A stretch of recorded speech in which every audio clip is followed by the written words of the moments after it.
Hi, my name is Lewis, and after I've read the book Sapiens, I'd like to warn you. We're dangerous creatures, and we should always be aware of it. What creatures come to your mind when you think about the deadliest creature that ever lived on Earth? Maybe you'll think about the Megalodon, the T-Rex, lions, tigers, or maybe even viruses or bacteria. The thing is that, however, our species, Homo sapiens, is the deadliest animal that has ever lived on Earth. We killed many more species and erased them from the globe than any other animal. You might have questions then, like, how will you prove it? How did it happen and why? What is your warning about then? Don't worry, all of these questions will be answered soon. The first question, what evidence is there about humans extincting animals? When Homo sapiens settled in remote islands like Cuba, about half of the animals living there went extinct. In Madagascar, when humans set foot on the island approximately 1500 years ago, the unique creatures of Madagascar, like elephant birds, went extinct. Even in other places, humans' arrival killed off tons of animals, leading them to their extinction. In other remote islands that remained uninhabited by humans, nature flourished and its own unique species inhabited the island. For example, the Galapagos Islands remained uninhabited by humans until the 19th century, and we are still able to see giant land turtles and all kinds of different bird species we can't see in other places. There are tons of other evidence of humans leading animals into extinction that it is certain that humans are the most deadliest creature that ever lived on Earth. Not only did humans kill tons of animals, we killed each other. The book Sapiens talks about how we have thousands of bird species and many species of bear, for example, but only one species of humans on Earth, Homo sapiens. The author therefore concludes that Homo sapiens also extincted other human species, and it was possible because of the advantages we had over other human species, which is proven by two of the revolutions in the book Sapiens. There is a saying that humans are species of cooperation, and Harrari, the author of the book, said that it all started when Homo sapiens went through something called the cognitive revolution. The cognitive revolution happened around 70,000 years ago to 30,000 years ago, and it boosted the Homo sapiens' cognitive abilities compared to other species, which means that sapiens, who drove the Neanderthals and other human species out of Australia, who carved the stable lion man, were as intelligent and creative as we are today. During this time period, Homo sapiens have learned the new ways of thinking and communicating, and one of the most important ability the cognitive revolution gave us was our unique language. For example, monkeys can yell "careful" a lion, and humans can tell other humans.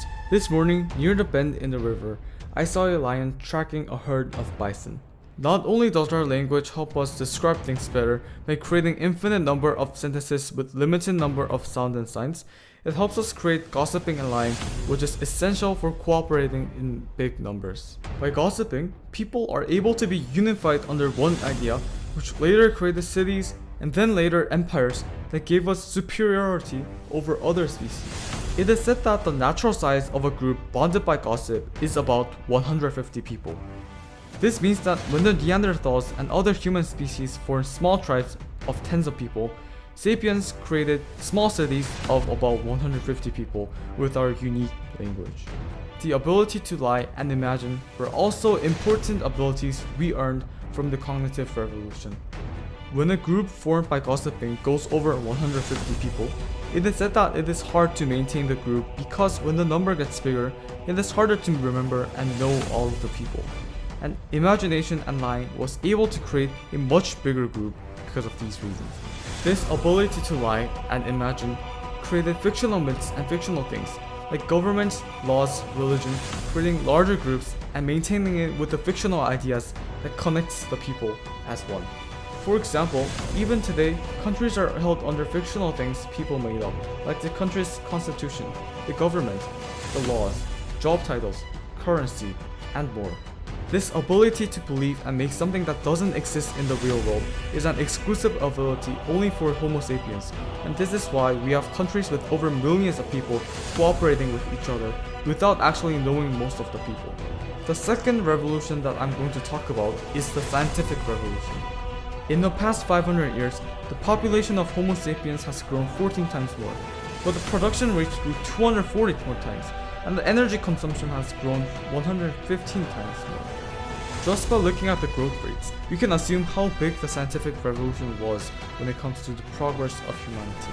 Before the scientific revolution, our own species were doubtful of progress. With the scientific revolution, we're now able to believe in science and technology and believe that there is going to be actual progress. But the thing is that humans are always hungry for development and evolution. With our technological developments, we have opened a new possibility and a new pathway for humanity. But the developments also gave us the power to end ourselves. The author lastly talks about the end of Homo sapiens. The author talks about how Homo sapiens are already godlike. For long, our species were constrained by the laws of natural selection. But today, we avoid the natural selection by changing DNAs, mutating DNAs, and creating our own species. The author talks about how Homo sapiens wouldn't be Homo sapiens, and instead, Homo sapiens would make another species and change into that species. The most important thing is that our success came at a price. For example, we sacrificed animals and nature for our progress, and the author of this book tries to imply it. The author talks about how it is very unlikely that we're going to solve the problem of lack of resources we have in our world today. The author talks about how it is very unlikely that we're going to solve the problem of lack of resources and pollution in our world, but it is very likely that we are going to destroy what remains of the natural habitat and drive most of the other species to extinction. At the end of the book, the author wants to ask, is there anything more dangerous than dissatisfied and irresponsible gods who don't know what they want? At the end, all of us are Homo sapiens, and we should be responsible for the mistakes, for the wrongdoings of our past generations. And that is why we have to pay the price. We have to focus, we have to work hard to fix the earth and fix the animals, fix the environment to what it was supposed to be like from the beginning.